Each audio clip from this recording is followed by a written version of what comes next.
Hello everyone, welcome to Mahaguru IAS. I hope you all are doing well. आज के हमारे current affairs के session में हम हमारे द हिंदू का इंपॉर्टेंट एडिटोरियल डिस्कस करेंगे। ठीक है, आज के हमारे एडिटोरियल में गगनयान मिशन के ऊपर एक बहुत इंपॉर्टेंट आर्टिकल आया हुआ था। जो गगनयान मिशन है ये एक इसरो का मिशन है ना। हमारे सिलेबस के लिए, हमारे साइंस एंड टेक्नोलॉजी के पार्ट के लिए और हमारे जो ओवरऑल कंटेम्पररी इश्यूज़ हैं जो सिलेबस में पूछे जाते हैं। और आप ऐसा मान लो कि ये इंडिया का अभी मोस्ट इंपॉर्टेंट स्पेस मिशन माना जा रहा है। आपको हर दूसरे दिन इसके बारे में न्यूज़ में कुछ ना कुछ देखने को मिलेगा। ठीक है, हमारे सिलेबस के लिए इंपॉर्टेंट है और आपकी एक बेसिक अंडरस्टैंडिंग के लिए ज़रूरी चीज़ें हैं ये। ठीक है, हम हमारी क्लास में आज सारा कुछ डिस्कस करेंगे, क्या है, कैसे है, क्यों है, क्या प्रॉब्लम है, कैसे ठीक करेंगे और क्या इसकी इंपॉर्टेंस है। So let's start. सबसे पहले तो अभी अगर हम बात करें ये न्यूज़ में क्यों आया, अभी रिसेंटली हुआ क्या है कि जब गगनयान मिशन में ह्यूमन फ्लाइट मॉड्यूल जहाँ पे इंसान को भी लेके जाएगा, उस प्रोसेस को आगे बढ़ाने के लिए एक ह्यूमन रेटिंग सिस्टम की बात करी जा रही है। इस वजह से जो गगनयान मिशन है ये न्यूज़ में आया है। आपको बस एक मोटा मोटा ये याद रखना है कि इस वजह से न्यूज़ में है, बट ओवरऑल अंडरस्टैंडिंग आपको पूरी होनी चाहिए कि हम गगनयान मिशन में क्या बात करने वाले हैं। अगर हम सबसे पहले बात करें एक बेसिक अंडरस्टैंडिंग के लिए कि जो गगनयान मिशन है वो है क्या, है ना, उसका कंसेप्ट क्या है, उसका लॉजिक क्या है, उसका फंडामेंटल पीछे का बैकग्राउंड क्या है। जो गगनयान मिशन है ये इसरो का first human space flight programme है। Very very important point. ठीक है, जो चीज़ पहली होती है और जो चीज़ इतने बड़े लेवल पे चल रही है उसको समझना ज़रूरी बन जाता है हमारे लिए। ये इसरो का पहला ऐसा स्पेस फ्लाइट प्रोग्राम है जहाँ पे इंसान को अंतरिक्ष में लेके जाया जाएगा। इतनी सी बात समझो आप। ठीक है, इसका ऑब्जेक्टिव क्या है, इसरो इंडिजीनियस कैपेबिलिटी शो करेगा कि हम local made, Indian made element से हमारी स्पेस फ्लाइट को कंडक्ट करेंगे। कहाँ पे लेके जाने के लिए, लो अर्थ ऑर्बिट में लेके जाने के लिए। ठीक है, हमारे जो अर्थ के ऑर्बिट्स हैं वो डिवाइडेड होते हैं, लो अर्थ, मिडल अर्थ और हाई अर्थ। इसमें भी हमारे पास जियो स्टेशनरी, जियो सिंक्रोनस, पोलर ऑर्बिट, ऐसे अलग अलग तरह के ऑर्बिट्स कंडक्ट होते हैं। बट अभी आज हमारी क्लास में हम ये वाली चीज़ नहीं डिस्कस करेंगे, हम स्पेसिफिकली गगनयान मिशन के बारे में बात करने वाले हैं। ठीक है, जो गगनयान मिशन का लॉन्च व्हीकल है, लॉन्च व्हीकल मतलब कि कौन सा व्हीकल से इसको आसमान में छोड़ा जाएगा, वो है GSLV MK3। इसका नया नाम क्या है, LVM3 इसको बोलते हैं। आपको LVM3 के नाम से इसको याद रखना है, launch vehicle mark 3। Very very important. ठीक है, ये अभी तक का सबसे स्ट्रॉन्गेस्ट इंजन माना जाता है, सबसे स्ट्रॉन्गेस्ट लॉन्च व्हीकल माना जाता है जो इसरो के पास अभी एट प्रेजेंट अवेलेबल है। अगर हम इसकी पेलोड की बात करें, पेलोड क्या होता है, पेलोड मतलब ये कौन सी चीज़ें अपने साथ स्पेस में, अंतरिक्ष में, लो अर्थ ऑर्बिट में जहाँ पे इसको जाना है वहाँ पे लेके जाएगा। सबसे पहले क्रू मॉड्यूल। क्रू मॉड्यूल में क्या आएगा, उस स्पेसक्राफ्ट का वो हिस्सा जहाँ पे इंसान को लेके जाया जाएगा। जैसे मान लो ये आपका गगनयान मिशन का ये है, इसी में बताते हैं, रुको इजी हो जाएगा। ये देखो, मान लो ये हमारा गगनयान मिशन का सारा आउटर सरफेस है। इसके आधे हिस्से में ये पेलोड है, बीच के हिस्से में ये कुछ ऐसा मॉड्यूल होगा जहाँ पे ह्यूमंस को कैरी करा जाएगा, और इसका कुछ हिस्सा ऐसा होगा जो सर्विस मॉड्यूल की तरह एक्ट करेगा। वो मॉड्यूल जो ऊपर का हमारा क्रू मॉड्यूल है उसको सपोर्ट करेगा और उसको पावर करेगा किससे, लिक्विड प्रोपेलेंट इंजन से। कौन से इंजन से, लिक्विड प्रोपेलेंट इंजन। ये चीज़ें आपको याद रखनी है। ठीक है, ये बेसिक एक फंडामेंटल आपको आइडिया बता रहा हूँ मैं कि हम किस चीज़ के बारे में बात कर रहे हैं, कौन से कंटेक्स्ट में बात कर रहे हैं। ठीक है, उसके बाद ये जो मिशन है इसमें अलग अलग तरह के एलिमेंट्स हैं। सबसे पहले तो 2 अनमैन्ड मिशन जाएंगे इसमें, G1 और G2 के नाम से। अगर हमको मानव को, मनुष्य को, ह्यूमन को स्पेस में भेजना है तो हम उसको थोड़ा सा पहले टेस्ट फ्लाइट की तरह पे यूज़ करना चाह रहे हैं। तो जो इसरो क्या कर रहा है, जो 2 अनक्रूड मिशन मतलब बिना इंसान के मिशन को ऊपर भेज रहा है, ठीक है, उसमें सबसे इंपॉर्टेंट चीज़ आपको क्या याद रखनी है, व्योममित्रा। व्योममित्रा एक ऐसा रोबोट डेवलप करा है इसरो ने जो कि फीमेल रोबोट है, इंसान जैसा दिखता रोबोट है, जो ऊपर जाएगा आसमान में और सेम वही चीज़ें टेस्ट करके आएगा जो ह्यूमन बॉडी सर्वाइव कर सकती है या नहीं कर सकती। जो बेसिकली ह्यूमंस बाद में जाएंगे उससे पहले व्योममित्रा जाएगा, तो व्योममित्रा उनकी पहले टेस्टिंग करके आएगा कि क्या यहाँ पे ह्यूमंस का आना पॉसिबल है या नहीं है। अगर उसमें कुछ कमी है तो उसको कैसे इंप्रूव करेंगे। उसके बाद जो थर्ड मिशन होगा जिसको हम G3 के नाम से जानते हैं, ये वो मिशन है जिसमें इसरो ह्यूमंस को स्पेस में भेजेगा, लो अर्थ ऑर्बिट में भेजेगा। 3 इंडियन जो हमारे एस्ट्रोनॉट्स हैं उनको भेजा जाएगा, उनमें एक वुमेन भी है। वो हमारे स्पेस में, हमारे अंतरिक्ष में, हमारे स्पेस में वो 7 दिन के लिए रह के आएंगे। ठीक है, अर्थ को ऑर्बिट करेंगे, लो अर्थ ऑर्बिट के आसपास के, जिसकी जो हाइट रहने वाली है वो कितनी होगी, हमारे अर्थ के सरफेस से 300 से 400 किलोमीटर ऊपर वो हमारे अर्थ के चक्कर काटेंगे। कितने दिन के लिए, 7 दिन के लिए। ठीक है, ये चीज़ आपको याद रखनी है। उसके बाद इस चीज़ का जो मिशन है ये इंडिया को कैसे खास बनाता है। इंडिया हमारे पूरे दुनिया में चौथा ऐसा देश बन जाएगा जिसने अपना खुद का human space flight mission launch करा है। ह्यूमन स्पेस फ्लाइट से आपको मतलब समझ आ गया होगा कि वो वैसा स्पेस मिशन जिसमें जो नॉर्मल ह्यूमन बीइंग्स हैं, जो एस्ट्रोनॉट्स हैं, जो क्वालिफाइड है, वो ऊपर आसमान में जाके आ रहे हैं। ये यूएसए ने करा, फिर रशिया ने करा, फिर चाइना ने करा, और अभी इंडिया फोर्थ नेशन बन जाएगा पूरे वर्ल्ड में ये चीज़ कंडक्ट करने वाला। ठीक है, रशिया और फ्रांस इंडिया के साथ कोऑपरेट कर रहे हैं, ये आपको याद रखना पड़ेगा, क्योंकि इंडिया एक डेवलपिंग नेशन है। इंडिया के रशिया, फ्रांस, जर्मनी ऐसे नेशंस के साथ बहुत अच्छे रिलेशनशिप्स हैं, और इन कंट्रीज़ के पास जो टेक्नोलॉजी है, साइंटिफिक आस्पेक्ट है, जो डिफेंस आस्पेक्ट है, वो काफ़ी ज़्यादा स्ट्रॉन्ग है। तो रशिया और फ्रांस इंडिया की बहुत ओपन हार्टेडली हेल्प कर रहे हैं। ठीक है, ये मैंने आपको यहाँ पे एक इमेज भी प्रोवाइड करी है, थोड़ा सा एक डेमोस्ट्रेशन देने के लिए कि ये काम कैसे करता है। रुको बताता हूँ। लेट्स जस्ट अज्यूम कि ये आपका टेस्ट व्हीकल है, यहाँ से लॉन्च हुआ, ये आगे गया, फिर यहाँ पे मोटर व्हीकल फायरिंग होगी, फिर उस फेस में ये टर्न करेगा, इसका हिस्सा अलग हो जाएगा, ये क्रू मॉड्यूल है। ठीक है, उसके बाद अगर वो नीचे आएगा, जो क्रू मॉड्यूल है वो पैराशूट के साथ नीचे आएगा ताकि किसी को नुकसान ना हो, और इवेंचुअली इसकी ट्रैजेक्टरी बनेगी। ठीक है, कोई भी ऐसी चीज़ जाएगी तो ऐसे ट्रैजेक्टरी बनती है। ये हम टेस्ट व्हीकल की बात कर रहे हैं, जो इसरो ऑलरेडी कर चुका है, देखने के लिए कि क्या हमारा जो मेन फ्लाइट है उसमें कुछ प्रॉब्लम तो नहीं आएगी। ठीक है, ये चीज़ आपको याद रखनी है। उसके बाद जो हमारे सिलेबस का, जो हमारे एस्पेक्ट का जो सबसे इंपॉर्टेंट चीज़ है वो ये है कि कौन सी टेक्नोलॉजी इसमें यूज़ करी जा रही है गगनयान मिशन को यूज़ करने के लिए। सबसे पहले ह्यूमन रेटेड LVM-3, जो मैंने आपको बताया ना, LVM-3 हमारा जो लॉन्च व्हीकल है, ये 3 स्टेज व्हीकल है, जिसमें 110 टन के आसपास की जो लिक्विड प्रोपेलेंट है उसकी स्टेज है, और एक स्ट्रैप ऑन स्टेज है जो 2 सॉलिड प्रोपेलेंट मोटर के साथ काम कर रही है। देखो, आई एग्री, ये कुछ टेक्निकल पॉइंट्स है, आपको हर टेक्निकल पॉइंट याद रखना भी नहीं है, कोई नहीं बोल रहा आपको हर चीज़ याद करने के लिए, बट आपके दिमाग में एक ब्रीफ आइडिया होना चाहिए, एक ओवरव्यू होना चाहिए कि हम यहाँ पे किस चीज़ की बात कर रहे हैं, कौन से इंजन की बात कर रहे हैं, कौन सी टेक्नोलॉजी की बात कर रहे हैं, क्योंकि अप्लाइड साइंस एंड टेक के पार्ट में ये चीज़ें पता होनी जरूरी हो जाती हैं। तो जो हमारी ह्यूमन रेटेड LVM-3 है, उसकी जो अपर स्टेज है उसमें क्रायोजेनिक फ्यूल होएगा। ठीक है, इसका लिफ्ट ऑफ मास मतलब ये 640 टन के आसपास लेके जा सकता है, 4000 किलोग्राम के आसपास ये सामान लेके जाएगा, जो कि हमारा जियो सिंक्रोनस ट्रांसफर ऑर्बिट है, जो कि 35,000 किलोमीटर के आसपास सिचुएटेड है हमारे अर्थ के सरफेस से। ठीक है, ये चीज़ें आपको याद रखनी है। उसके बाद हमारा जो क्रू एस्केप सिस्टम है, क्रू एस्केप सिस्टम बेसिकली ये ऐसा सिस्टम है, मान लो खुदा ना खास्ता कल को कुछ दिक्कत हो जाती है, वहाँ पे जो हमारे ह्यूमन एस्ट्रोनॉट्स गए हैं, इंजन में कुछ प्रॉब्लम होगी, वो स्पेस फ्लाइट कंडक्ट नहीं कर पा रहे या आग लगी, तो वो एस्केप कैसे करेंगे, बचना कैसे है। तो उसके लिए इसरो ने एक क्रू एस्केप सिस्टम प्रिपेयर करा है। एक ऐसा मॉड्यूल है जो ये इंश्योर करता है कि जो ऊपर जो जिन लोगों को लेके जाया जा रहा है उनको एक सेफ डिस्टेंस पे ले जाके अगर कुछ भी अगर इमरजेंसी लैंडिंग या कुछ लॉन्च पैड पे वापस लेके आना है तो उसको कैसे वापस लेके आएंगे।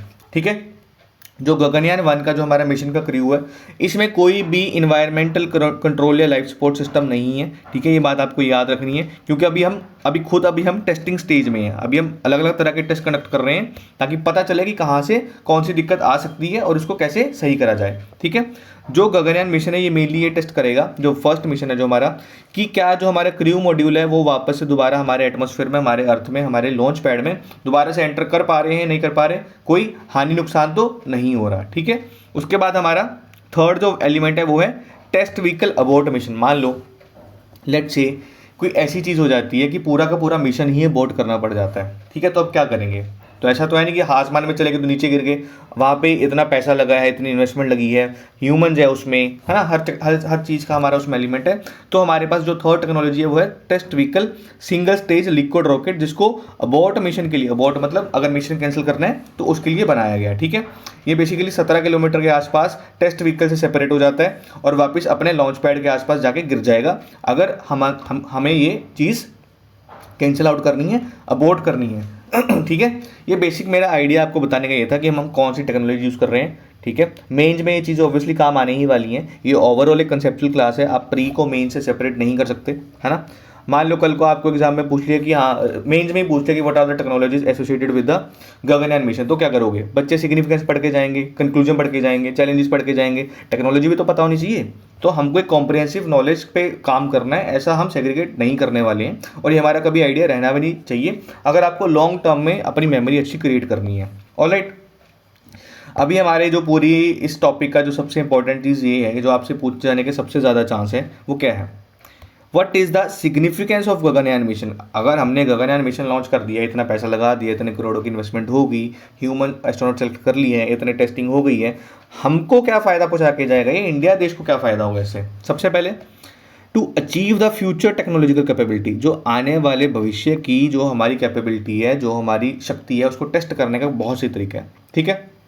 जो गगनयान प्रोजेक्ट की जो सक्सेस है, जब ये कामयाब हो जाएगा तो जो आने वाले ह्यूमन स्पेस मिशन होंगे वो बहुत अफोर्डेबल तरीके से बनाए जा सकते हैं। अगर आपकी पहली इन्वेस्टमेंट 100 करोड़ की है, ठीक है, तो आप ये मान के चलो अगर आपका ये मिशन सक्सेसफुल हो गया तो आने वाली आपकी जो इन्वेस्टमेंट है वो 70 करोड़ के आसपास आ जाएगी, क्योंकि आपको पता लग जाएगा कि कौन सी चीज़ कहाँ पे फिट हो रही है, कौन सी पैसा कहाँ पे लगाना है, ठीक है। ये एक बेसिक अंडरस्टैंडिंग क्रिएट हो जाती है, और जो हमारे आने वाली ह्यूमन स्पेस फ्लाइट प्रोग्राम्स है उसको अफोर्डेबल बनाया जा सकता है, जिसके चलते हम हमारे सोलर सिस्टम और उसके इवन बाद की जितनी भी चीज़ें हैं उसको भी एक्सप्लोर कर सकते हैं। और हम सैंपल रिटर्न मिशन के साथ भी आ सकते हैं। मान लो हमारा जो लॉन्च व्हीकल के साथ हमारा जो ऊपर मिशन चला गया, ये कहीं पर रुक के आ गए और वहाँ पे डाटा कलेक्ट करके वापस भी आ सकते हैं। ये इतनी अच्छी टेक्नोलॉजी है, ठीक है। हमारे दुनिया में बाहर यूनिवर्स में क्या चल रहा है, स्पेस में क्या चल रहा है, ये उसी से पता चल जाएगा, ठीक है। उसके बाद a unique opportunity to inspire the youth. ऐसा होता है कि हमारी जो एट प्रेजेंट गवर्नमेंट है वो स्टेम फील्ड के ऊपर ज़्यादा फोकस कर रही है, मतलब साइंस, टेक्नोलॉजिकल, इंजीनियरिंग और जो मैथमेटिक्स बैकग्राउंड है, ठीक है। हो क्या रहा है, जो हमारा यूथ है वो बाहर के देशों में क्यों भाग रहा है? क्योंकि यहाँ पे उनको लगता है कि इनोवेशन नहीं है, यहाँ पे उनको लगता है कि यहाँ पे टेक्नोलॉजी नहीं है। तो एक बहुत इंपॉर्टेंट एस्पेक्ट हो सकता है कि हमारे यूथ को इंस्पायर करने के लिए, ठीक है, ये एक ऐसा माइलस्टोन होगा जो कि हज़ारों बच्चों को साइंस और टेक्नोलॉजी के करियर परस्यू करने में सक्सेसफुल करेगा और ऐसी चैलेंजिंग जॉब्स लेने के लिए उनको इनकरेज करेगा जहाँ पे इनोवेशन और क्रिएटिविटी की ज़रूरत है, और वो इवेंचुअली आने वाले 10-15 साल में बहुत अच्छे से कॉन्ट्रीब्यूट कर पाएंगे। उसके बाद जो हमारा गगनयान मिशन है, एक बहुत बड़े लेवल पे एक हमारा भारत देश के लिए, गवर्नमेंट ऑफ इंडिया के लिए एक फॉरेन पॉलिसी का टूल बन सकता है। वो कैसे? अगर हमने ये मिशन को सक्सेसफुली कंडक्ट कर लिया और इंडिया 4th नेशन बन जाएगा पूरे वर्ल्ड में। अगर हम मोटा मोटा मान के चले, अगर 192 नेशंस हैं, 192 हमारे कंट्रीज़ हैं, उसमें से अगर इंडिया ऑलरेडी 4th प्लेस पे है, तो आने वाले जो पीछे के जो हमारे 188 कंट्रीज़ हैं उनमें से अगर 10 कंट्रीज़ भी ये ऐसा मिशन कंडक्ट करना चाह रही है तो ऑब्वियसली वो इंडिया को अप्रोच करेगी। तो इंडिया के लिए फॉरेन पॉलिसी का टूल बहुत इंपॉर्टेंट बन जाता है, और ये डिप्लोमेटिक कोलैबोरेशन के लिए दरवाजे खोलता है इंडिया के लिए स्पेस फेयरिंग नेशंस के साथ, ठीक है। जॉइंट मिशंस पे इंडिया काम कर सकता है, रशिया के साथ, फ्रांस के साथ, यूएसए के साथ। उसके बाद नॉलेज एक्सचेंज के ऊपर काम करा जाएगा, इंटरनेशनल कोऑपरेशन के ऊपर काम करा जाएगा, ताकि जो भी स्पेस एक्सप्लोरेशन का प्रोजेक्ट है उसको आगे बढ़ाया जा सके। और इवन इंडिया जो प्राइवेट कंपनीज है जैसे एलन मस्क की जो स्पेस एक्स है उनके साथ भी कोलैबोरेट कर सकता है, ठीक है। उसके बाद साइंटिफिक ब्रेक थ्रू होगा, ये बहुत बड़ी, एक बहुत बड़ा माइलस्टोन होगा इंडिया ने एज अ कंट्री के लिए, क्योंकि ऐसे कुछ एक्सपेरिमेंट्स जो माइक्रो ग्रेविटी इन्वायरमेंट में कंडक्ट करे जा रहे हैं। माइक्रो ग्रेविटी होती है जब आप स्पेस में जाते हो, वहाँ पे इतनी ग्रेविटी काम नहीं करती है, वहाँ पे हम क्या बोलते हैं, माइक्रो ग्रेविटी। वहाँ का इन्वायरमेंट अलग होगा, वहाँ की सारी चीज़ें अलग होगी। तो गगनयान मिशन इन चीज़ों को देख के आएगा, स्टडी करके आएगा, और कुछ ऐसी डिस्कवरीज सामने आ सकती है जो कि मेडिसिन के फील्ड में, मटेरियल साइंस के फील्ड में और बायोलॉजी के फील्ड में बहुत हेल्प करेगी। उसके बाद economic growth and employment generation, very very important point. जो गगनयान मिशन है ये इवेंचुअली, अगर government of India, I am just giving an example, अगर गवर्नमेंट ऑफ इंडिया 100 करोड़ लगा रही है किसी चीज़ पे, तो वो 100 करोड़ तभी लगाएगी ना जब उसको मैन पावर मिलेगी, लेबर मिलेगी, है ना। तो वो क्या होगा, तो इवेंचुअली जो इकोनॉमिक ग्रोथ है वो यहाँ पे देखने को मिलेगी। स्पेस रिलेटेड इंडस्ट्रीज़ को बूस्ट मिलेगा, टेक्नोलॉजी आगे बढ़ेगी, लोगों को काम करने का मौका मिलेगा, और इंडिया की जो ओवरऑल डेवलपमेंट है उसके ऊपर फोकस करा जाएगा, ठीक है। ये चीज़ें याद रखनी है आपको कि कैसे फॉरेन पॉलिसी में हेल्प करेगा, कैसे साइंटिफिक ब्रेक थ्रू हम अचीव कर सकते हैं, कैसे इकोनॉमिक ग्रोथ इससे होगी। और सबसे last point, micro gravity research, very very important point. जो हमारा गगनयान मिशन है ये बेसिकली इनकरेज करता है, सपोर्ट करता है कि माइक्रो ग्रेविटी रिसर्च के ऊपर फोकस करा जाए। ये एक ऐसा इशू है, ये माइक्रो ग्रेविटी रिसर्च जिसकी मैं बात कर रहा हूँ, ये बहुत प्रोमिनेंट चीज़ है। आप जितने भी इवन फॉरेन कंट्रीज़ के मिशन देखोगे, नासा का, हमारा स्पेस एक्स का, रशिया का, या इवन चाइना का, ये सब इन्हीं चीज़ों पे फोकस कर रहे हैं, क्योंकि माइक्रो ग्रेविटी बेसिकली हमारे जो अर्थ का एनवायरनमेंट है वो अलग है, हमारे स्पेस का एनवायरनमेंट अलग है। तो इसरो भी, जो हमारी इंडियन स्पेस एजेंसी है, इसके ऊपर अच्छे से एक्सपेरिमेंट करना चाहती है, ताकि ह्यूमन स्पेस फ्लाइट मिशन जब अगली बार से भेजें तो हमको आइडिया हो कि हम एक्चुअल में जा कहाँ रहे हैं। हमारे साथ क्या प्रॉब्लम आ सकती है हम उसको पहले से सॉर्ट करके चलेंगे। ठीक है, ये तो हमने कर ली अच्छी अच्छी बातें कि क्या हम अचीव करेंगे, बट अभी एट प्रेजेंट कौन से चैलेंजेस फेस करने पड़ रहे हैं गगनयान मिशन को सक्सेसफुल बनाने के लिए। सबसे पहले reliance on indigenous technology. Indigenous technology मतलब जो हमारी खुद की, जो हमारी प्रधानमंत्री जी का वोकल फॉर लोकल का कंसेप्ट है ना, कि हम भारत देश में ही हम वो चीज़ बनाएंगे जो हमें आगे लेके जाएगी। इंडिजिनस मतलब जो हमारे मेड इन इंडिया चीज़ हो। ठीक है, जो गगनयान प्रोग्राम है उसका जो मोर देन 90% जो पोर्शन है वो इंडिजिनियस हमारे लोकल एलिमेंट्स पे रिलाई करता है, जिसके लिए हमको बहुत ज़्यादा रिसर्च, डेवलपमेंट और टेस्टिंग के ऊपर ध्यान देना पड़ेगा ताकि उस प्रोग्राम को सेफली एग्जीक्यूट करा जा सके। उसके बाद स्पेस ट्रांसपोर्टेशन व्हीकल, हमारी जो रिक्वायरमेंट है रॉकेट्स को भेजने के लिए वो उनका वेट लाइट होना चाहिए, जिसके चलते जो ह्यूमन स्पेस में जाएंगे उनको हैवियर रॉकेट्स की डिमांड पड़ेगी। यहाँ पे प्रॉब्लम ये आती है कि जो हम ऊपर सामान भेजना चाह रहे हैं वो लाइट होना चाहिए, बट अगर हम ह्यूमंस भेज रहे हैं तो हमारे पास उसका वेट ज़्यादा होना चाहिए ताकि वो ह्यूमन के वेट को सपोर्ट कर पाए। तो ये दो कॉन्ट्राडिक्टरी पोजीशंस हो जाती हैं जिसको बैलेंस करने में अभी प्रॉब्लम फेस करनी पड़ रही है इसरो को।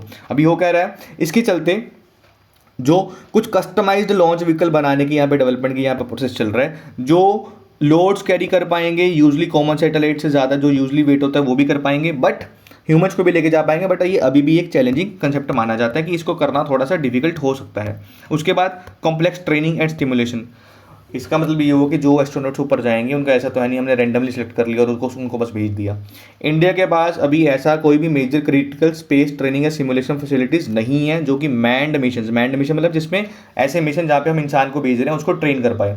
तो जो इंडिया अभी क्या डिपेंडेंट है, इंडिया की जो डिपेंडेंस है वो बाकी नेशंस के ऊपर ज़्यादा है। इंडिया के जो एस्ट्रोनॉट्स हैं यूएसए में ट्रेनिंग करके आ रहे हैं, इंडिया के जो एस्ट्रोनॉट्स हैं वो रशिया में ट्रेनिंग करके आ रहे हैं। ठीक है, ये भी एक बहुत बड़ी प्रॉब्लम है। उसके बाद रीजनरेटिव एनवायरनमेंट, ठीक है, यहाँ पे प्रॉब्लम क्या है, आप ज़्यादा वेट स्पेस में कैरी नहीं कर सकते हो, ये इसकी सबसे बड़ी लिमिटेशन है। ठीक है, तो जो रीजनरेटिव एनवायरनमेंट है, फूड कैसे आएगा, पानी कैसे आएगा, ऑक्सीजन कैसे कैरी करेंगे, कार्बन डाइऑक्साइड, ह्यूमन वेस्ट, इसको डेवलप करना जरूरी है क्योंकि आप स्पेस में इतनी सब चीज़ें नहीं लेके जा सकते हो और ये बेसिक रिक्वायरमेंट्स हैं, इसको पूरा करना पड़ेगा और इसको पूरा करने के लिए कुछ यहाँ पे इनोवेशन की जरूरत है। तो जो रीजनरेटिव एनवायरनमेंट है उसको बिल्ड करना पड़ेगा। उसके बाद creating an earth like environment, हमारे जितने भी सपोर्ट सिस्टम हैं गगनयान मिशन के उनको एक एक्चुअल ऑपरेटिंग एनवायरनमेंट में ऑपरेट करना, कि वहाँ पे जो एनवायरनमेंट है सिमुलेट करना, अर्थ जैसा एनवायरनमेंट आपको स्पेस में नहीं मिलने वाला। ठीक है, तो जो एटमॉस्फेयर की जो कंडीशन है, अर्थ लाइक जैसा एटमॉस्फेयर है, वो सेम बिल्ड करना हमारे जो क्रू मॉडल के जो हमारी जगह है जहाँ पे वो रहेंगे वो बहुत बड़ी प्रॉब्लम हो सकती है क्योंकि हम उसको बिल्ड नहीं कर सकते, क्योंकि माइक्रोग्रेविटी जब रिसर्च नहीं कर पा रहे हैं तो वहाँ पे हम सेम एनवायरनमेंट कैसे बिल्ड कर पाएंगे। उसके बाद क्रू की सेफ्टी सबसे ज़्यादा इंपॉर्टेंट हो जाती है, जो लोगों को ऊपर भेजा जा रहा है उनको जिंदा वापस भी तो लेके आना है। ये सबसे सेंसिटिव पार्ट है हमारे पूरे गगनयान प्रोजेक्ट का। ठीक है, क्रू को वहाँ पे डिप्रेशन हो सकता है क्योंकि इतना टाइम जब स्पेस में रहेंगे सारी जो बॉडी की जो फिजियोलॉजिकल चेंजेस होने स्टार्ट हो जाते हैं, रेडिएशन के सामने आमने सामने उनको करना पड़ सकता है, थकावट हो सकती है बहुत ज़्यादा, पूरा स्लीप डिसऑर्डर हो सकता है और कईयों को तो साइकेट्रिक डिसऑर्डर मतलब मेंटल प्रॉब्लम्स भी हो सकती हैं। ठीक है, ये सबसे ज़्यादा सेंसिटिव पार्ट है इस पूरे मिशन का, क्योंकि end of the day technology है, हमने पैसा लगा दिया, कल को बाई चांस 0.1% केस में अगर ये मिशन अनसक्सेसफुल भी होता है कोई बात नहीं, बट द पॉइंट इज उस मिशन में हमारे ह्यूमंस इन्वॉल्व हैं, हमारे एस्ट्रोनॉट्स इन्वॉल्व हैं। अगर हमने उनको ऊपर भेज दिया और उनको कुछ ऐसी प्रॉब्लम्स फेस करनी पड़ रही है जिसका कोई इलाज नहीं है, then it's a very sensitive चीज़। ठीक है, ये चीज़ आपको याद करनी पड़ेगी कि ये ड्रॉबैक है हमारे मिशन का। ये हमने पूरी बात कर ली कि सिग्निफिकेंस क्या है, चैलेंज क्या है, क्या क्या टेक्नोलॉजी है। अगर हम बात करें हमने इस पूरे टॉपिक का अगर हमने निष्कर्ष निकालना हो, कंक्लूजन निकालना हो, स्पेस टेक्नोलॉजी के टर्म्स में जो मैंड स्पेस है, मतलब जो हमने मनुष्य को, ह्यूमन को स्पेस में भेजना है, वो ऑब्वियस स्टेप है कि इंडिया आने वाले टाइम में ये लेने वाला है। ठीक है, जो गगनयान मिशन की सक्सेस है वो इंडिया को elite club of space super powers, USA, Russia, China, मान लो ये हमारे elite club of space super powers हैं, तो जो हमारी इंडिया है वो हमारा 4th नेशन बन जाएगा जिसका अपना खुद का ह्यूमन स्पेस फ्लाइट प्रोग्राम हो जाएगा। ठीक है, इसके चलते इंडिया एक बहुत अच्छी पोजीशन में आ जाएगा। उसके बाद it will help India to put a step forward, India को आगे बढ़ने में हेल्प करेगा। कैसे?